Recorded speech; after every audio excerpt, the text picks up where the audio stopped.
तारीख थी 10 जून 2011। अब जून महीना बोले तो बहुत ज़्यादा गर्मी रहती है जून महीने में, चाहे वो किसी भी शहर हो। तो इस वजह से जो है लोग जो भी कामकाज रहते हैं, घर का कामकाज हो या किसी बाहर जाने के लिए जो बाहर काम हो, कहीं ना कहीं लोग सुबह कर लेते हैं या फिर दिन ढलने के बाद यानी शाम के वक्त बाहर निकालते हैं। इस बीच जो है बहुत ही ज़्यादा अगर इमरजेंसी रहा तो ही दोपहर में निकालता है, क्योंकि उस जून महीने का गर्मी में लोग बाहर, और ख़ास करके कभी कभी ऐसा होता है कुछ सालों में ज़्यादा ही गर्मी होता है। और इस साल में भी 2010 की बात 11 की बात है, ये जून महीने की तारीख थी 10। एक लड़की जो है 25 साल की होती है, बल्कि 24 साल की होती है। वो अपने घर से निकलती कुछ सामान के लिए, और वो अकेले निकालती है क्योंकि घर वाले उसे रोकते नहीं हैं।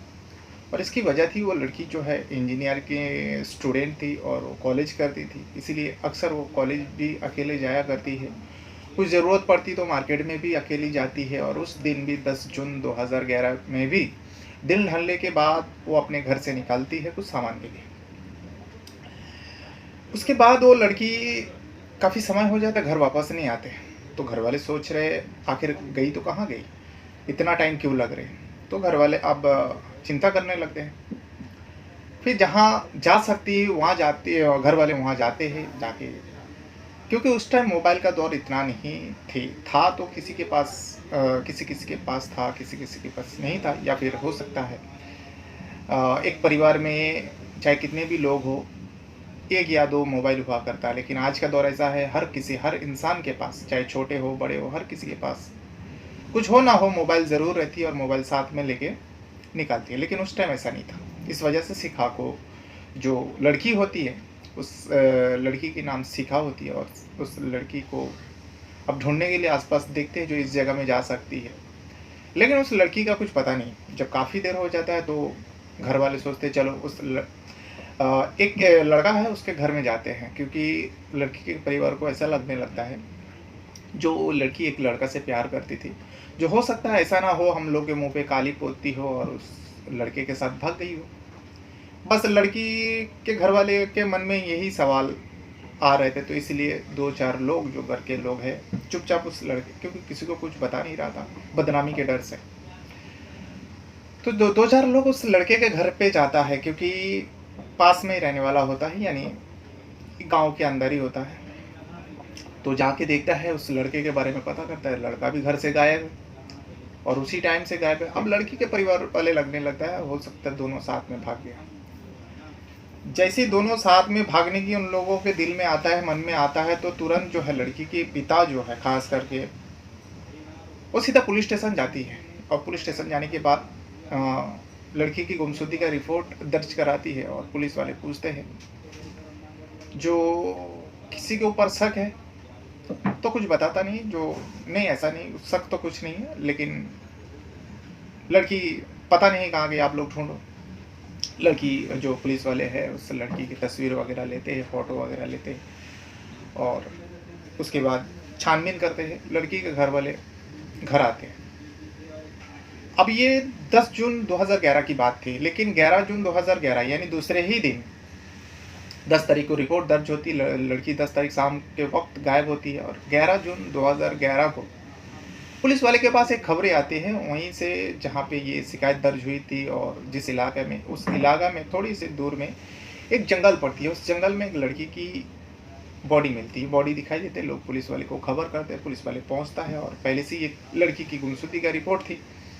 पुलिस वाले मौका वारदात पे पहुंचता है, वहां जाके देखता है जो वाकई एक लड़की की बॉडी पड़ी है। लेकिन पहचानना बहुत मुश्किल है, क्योंकि उस लड़की की जो है चेहरा छुपाने के लिए उसके चेहरे को कुचल दिया गया था, यानी कोई भी नहीं पहचान सकता था। सिर्फ चेहरे पे खून ही खून, लाल लाल धब्बे लगे हुए थे। तो अब जिस हालत के फ़ोटो थे, जो जैसे कद कटी थी, जैसे शरीर जो पतली दुबली लड़की थी और जो हाइट भी थी, सब कुछ मिल रहा था। इस वजह से पुलिस वाले सोचता है हो ना हो शायद उस लड़की की, जिस लड़की की कल रिपोर्ट दर्ज हुई थी।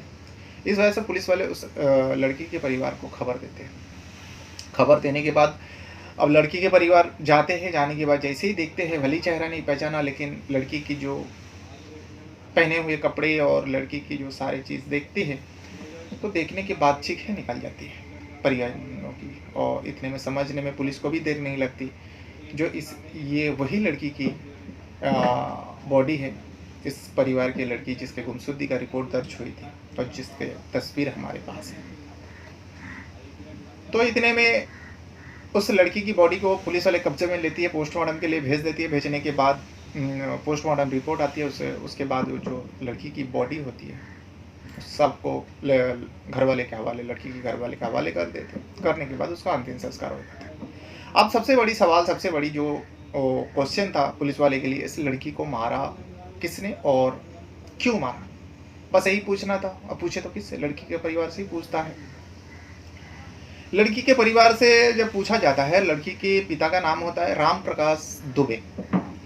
अब लड़की जो होती है, उस लड़की का नाम होता है शिखा दुबे, उम्र 24 साल। अब सब कुछ डिटेल ले लेती है पुलिस और पूछता है आपको किसी के ऊपर शक? तो इधर उधर ना सोचते हुए जो राम प्रकाश दुबे यानी शिखा दुबे का पिता होता है, वो सीधा एक लड़का का नाम बोलता है जो मेरे लड़की को गायब करने में उस लड़के का नाम है, उस लड़के का हाथ है, और उस लड़के का नाम है दीपू यादव। अब पुलिस वाले पूछते हैं क्यों आपके ऊपर शक है? तो बताते हैं ये दोनों एक दूसरे से प्यार करते थे और सबको पता है, हमारे परिवार को भी पता है, इसलिए मैंने मना की थी और मैंने कहा था अगर इस लड़के से तूने शादी किया तो मेरा मरा हुआ मुंह देखेगा। और मुझे लगता है, और वो लड़का, हम लोग उस लड़के के पास घर में भी गए थे और लड़के घर पे नहीं है। पुलिस वाले को पूरा डिटेल दे देती है।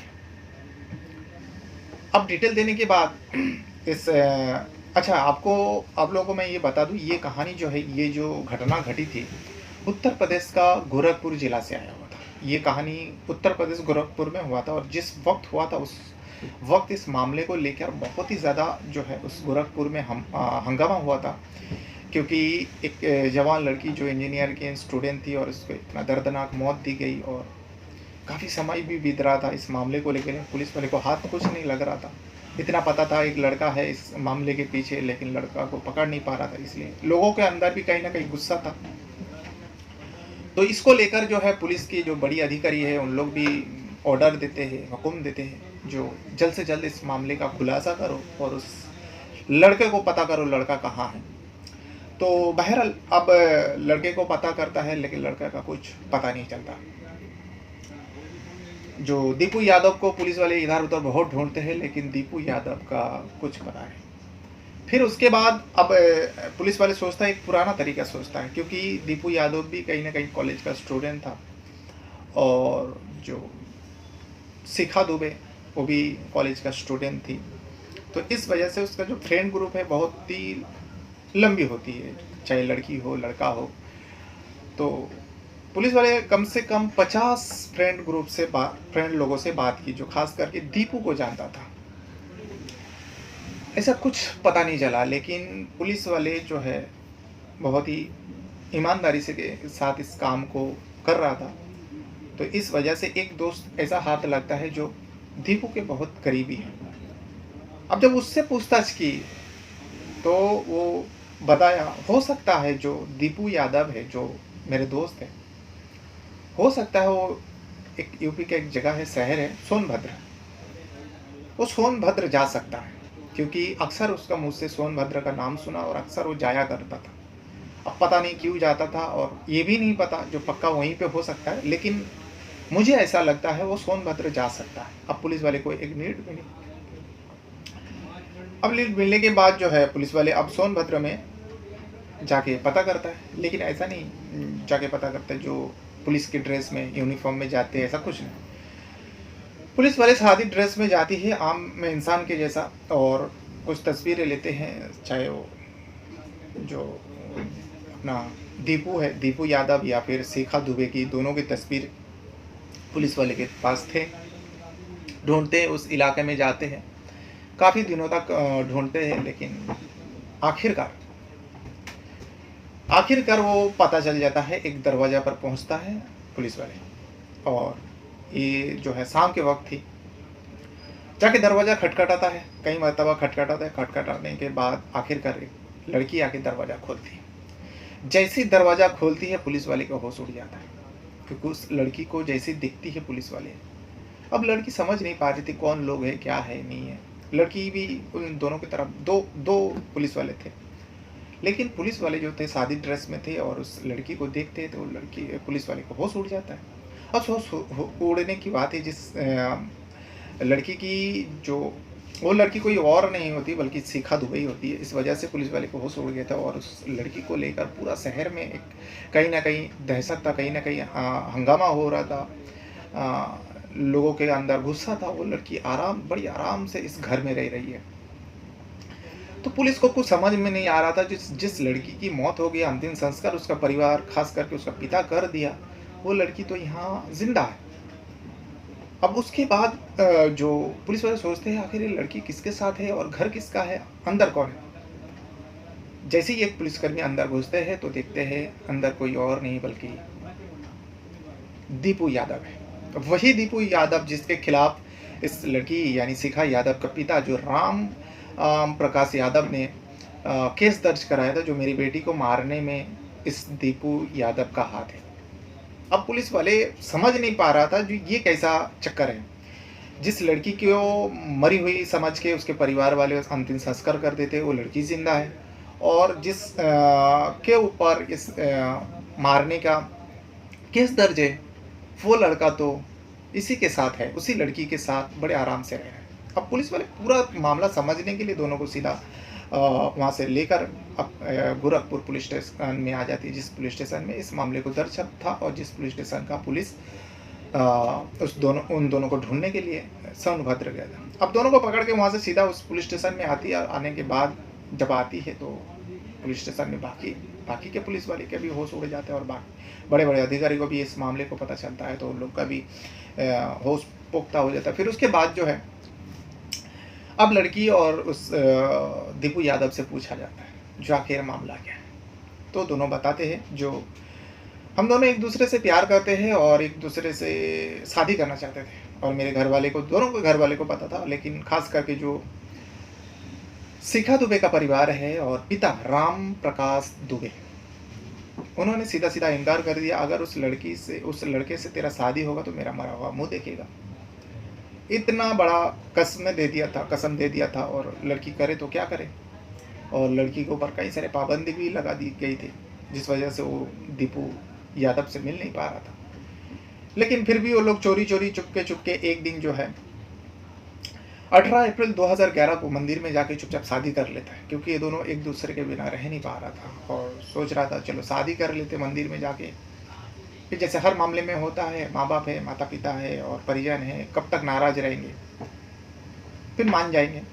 और इसको लेकर दोनों जो है दीपू यादव और शिखा दुबे 18 अप्रैल 2011 को मंदिर में जाके भगवान को साक्षी मानकर ये दोनों शादी कर लेते हैं। अब शादी तो हो जाती है, लेकिन कुछ दिन जाने के बाद, अब 1 से 1.5 महीना हुआ, यानी अप्रैल महीने को शादी किया 2011 में और फिर जून महीने में ये कांड हो गया। अब सोचते हैं ये दोनों जो एक दूसरे के बिना रह नहीं पा रहा था, ऊपर से शादी भी कर लिया, दोनों अब साथ में रहना चाहता था, लेकिन कैसे रहे। इस वजह से जो है दीपू यादव का एक दोस्त है जो ट्रांसपोर्ट कंपनी जो बिजनेस है उसका नाम है सुग्रेव। को ये पूरी कहानी दीपू यादव बताया, जो भाई ऐसा ऐसा है, शादी भी कर लिया। उसको पता था जो ये दोनों एक दूसरे से प्यार करते हैं, शादी कर लिया, अब रहने के लिए तड़प रहे एक दूसरे के साथ रहने के लिए। ये पूरी कहानी जब बताया तो सुग्रीव जो कहता है देखो इसका एक ही रास्ता है।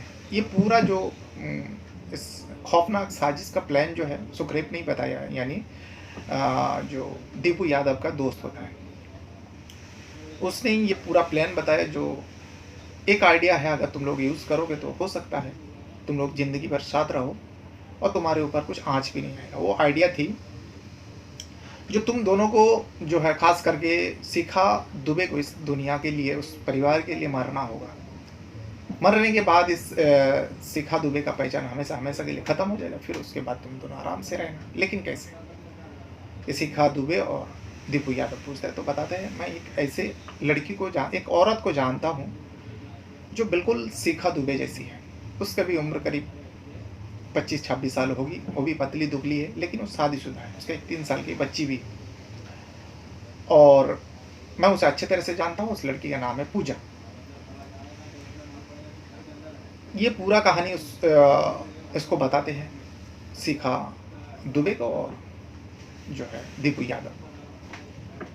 अगर उसके जगह में मतलब यानी पूजा को मार कर तुम उसकी जगह ले लो, फिर यानी तो पूजा को मार के अपने घर वाले को दिखा दो जो शिखा दो दुबे मर चुकी है, फिर उसके बाद तुम लोग आराम से ज़िंदगी जी सको। दोनों को जो है प्यार में पागल, शादी भी कर चुके थे, अब दोनों तड़प रहे थे एक दूसरे के साथ रहने के लिए। तो दोनों इस प्लान को मान जाते हैं। मानने के बाद बिल्कुल वैसे ही काम करते हैं जैसा उस दोस्त सुखरेब ने बताया। अब पुलिस वाले पूछते हैं, जो तुम जिस औरत को लेके आए, क्या उसको शक नहीं हुआ वो कैसे तुम्हारे साथ आ गया? क्योंकि वो जो औरत होती है वो सोनभद्र का रहने वाली। तो इसमें जो है जो सुखरेब है उसका दोस्त,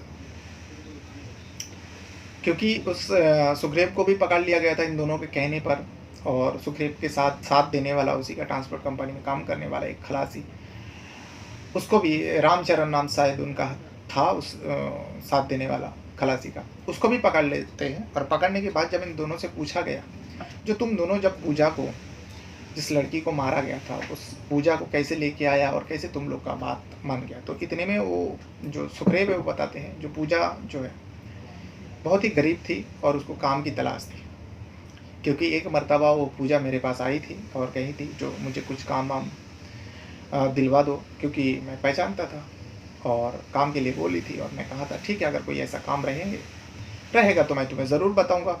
ये सोनभद्रों की बात है।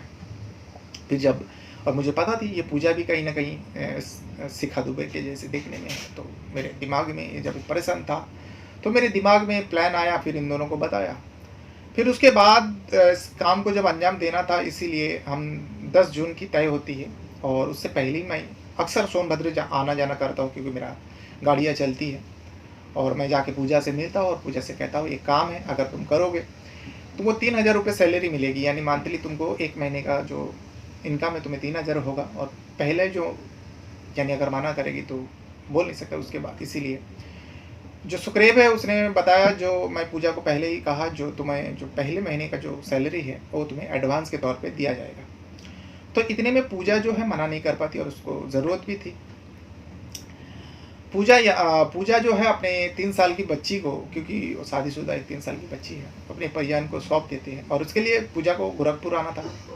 सुखरेब ने बताया जो ये काम यहाँ नहीं बल्कि गोरखपुर में, और इसीलिए वो अपने 3 साल की बच्ची को जो है किसी परिजन के हवाले कर देते हैं देखभाल के लिए। और वो उस सुखरेब के साथ उसी की गाड़ी में 10 जून को रवाना होती है, क्योंकि इन लोग ने प्लान किया था और कुछ पैसा भी पहले एडवांस दे दिया था उस पूजा को। अब पूजा सोचते हैं चलो गोरखपुर जाके काम करेंगे, जो भी घर की ज़रूरत है वो पूरी होगी। इस वजह से उस सुखरेब के साथ गाड़ी में ट्रक में बैठ के आते हैं। आने के बाद जिस जंगल में उस लाश मिली थी शिखा दुबे की, जो परिजन ने पहचाना था ये लाश हमारी बेटी की है, उस जंगल में जाते हैं और थोड़ा टाइम में रुकते हैं और पूछते हैं यहाँ पे क्यों रुके? तो कहते हैं जो यहाँ पे कुछ दोस्त आएंगे मेरे साथ ही, जो हमारे साथ काम करते हैं, एक औरत भी है, तुम टेंशन मत लो। उसके बाद वहाँ पे शिखा दुबे और जो दीपू यादव है वो दोनों भी आते हैं। आने के बाद अब उस पूजा से मिलवाते हैं, बातचीत करते हुए इन दोनों हमारे साथ काम करते हैं, और खलासी ऑलरेडी पहले से गाड़ी में था। इसी बीच जो है अब उस दीपू यादव और सुखरेब ने अचानक से उस पूजा को कुछ समझ नहीं आ रहा था, गला दबाकर हत्या कर देते। हत्या करने के बाद जब यहाँ से शिखा दुबे घर से निकली थी, यानी पूरा प्लान की हुई थी, कुछ नए कपड़े मार्केट में जाके वो खरीद के अपने बैग में रख ली थी। उसके बाद जब मारने के बाद उस पूजा के कपड़े सारे उतार देते हैं, और जो शिखा दुबे अपने घर से 10 जून को घर से निकली थी शाम के वक्त, वो सारे कपड़े उस पूजा को पहना देती है। यहाँ तक कि जो शिखा दुबे हमेशा एक गले में एक काला धागा बांधती है, दूसरे के नज़रों से बचाने के लिए, एक अब कैसे नज़र ना लगे, तो इस वजह से शिखा दुबे भी एक काला धागा पहनती थी। वो काला धागा भी निकालती है और उस पूजा के गले में पहना देती है। पहनाने के बाद वहाँ से जो है, अब जो दीपू यादव और शिखा दुबे वहाँ से चले जाते हैं। चले जाने के बाद उन दोनों को सोनभद्र भेज देते हैं सुखरेब। अब सुखरेब और सुखरेब का जो खलासी है रामचरण, दोनों अब उस पूजा को जो है वहाँ से थोड़ा दूर और अंदर ले जाते हैं, ले जाने के बाद उसके चेहरे को पत्थर से कुचल देते हैं। इतना ज़्यादा कुचल देते हैं कि कोई पहचानने में नहीं आए। फिर उसके बाद वो दोनों भी वहाँ से भाग जाते हैं। फिर 11 जून 2011 को लोगों को दिखाई देती है बॉडी, फिर पुलिस को खबर दी जाती है। तो इसी वजह से जो शिखा दुबे का परिवार है, ख़ास करके जो है उसका पिता राम प्रकाश दुबे, जब पहली बार उस लड़की की देखता है, लड़की को देखता है, क्योंकि उस शिखा दुबे का जिस कपड़ा पहन के वो जो कपड़ा पहन के वो घर से निकली थी वही कपड़े पहने हुई थी, और गले में वो काला धागा और उसी के जैसे पतली दुखली, और ऊपर से जो शिखा दुबे चप्पल पहनती थी, यहाँ तक कि वो चप्पल भी वहाँ छोड़ती थी शिखा दुबे। यानी फुल प्लानिंग के साथ इस काम को अंजाम दिया गया था।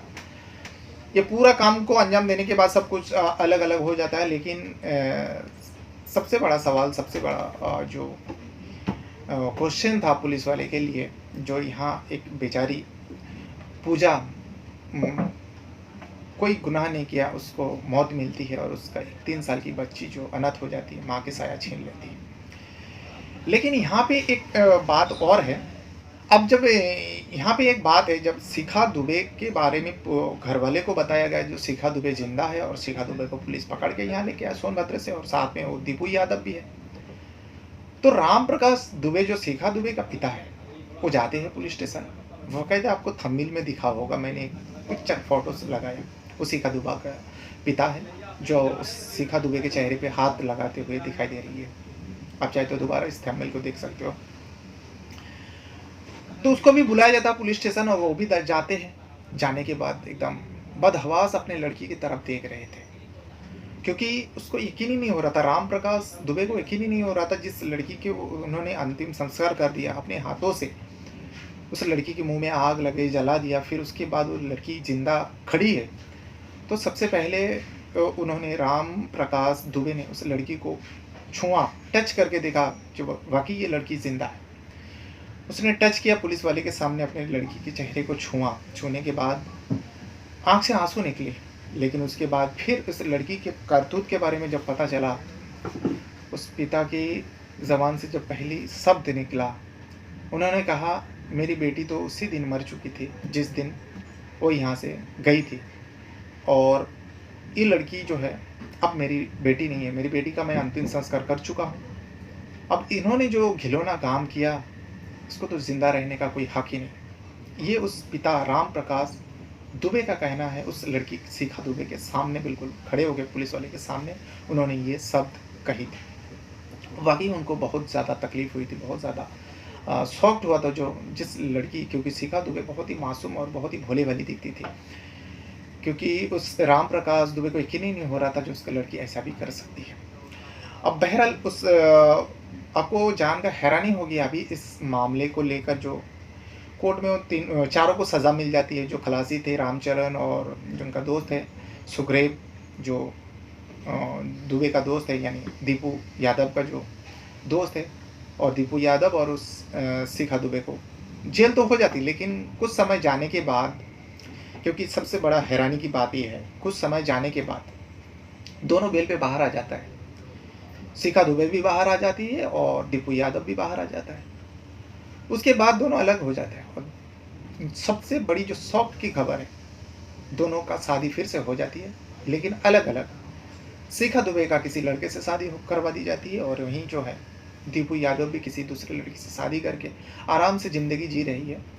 लेकिन इस मामले में अभी भी किसी को कुछ सज़ा अभी तक तो मुकर्रर नहीं हुआ।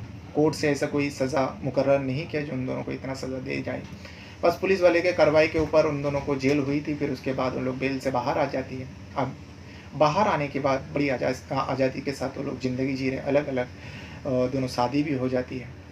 लेकिन इस सारे मामला में एक ही दुख की बात है, जो पूजा बेचारी मर जाती है, और उसके बाद उस 3 साल की बच्ची माँ का सारा छीन लेते हैं। लेकिन इसका मामले में अभी भी वैसे ही चल रहा है। आगे देखते हैं भविष्य में क्या होता है, नहीं होता इस शिखा दुबे और दीपू यादव के साथ। तो ये थी पूरी कहानी जो उत्तर प्रदेश गोरखपुर में घटी थी, 2010 जून महीने में घटी थी, और इस घटना को लेकर पूरा शहर में एक हंगामा मचा हुआ था।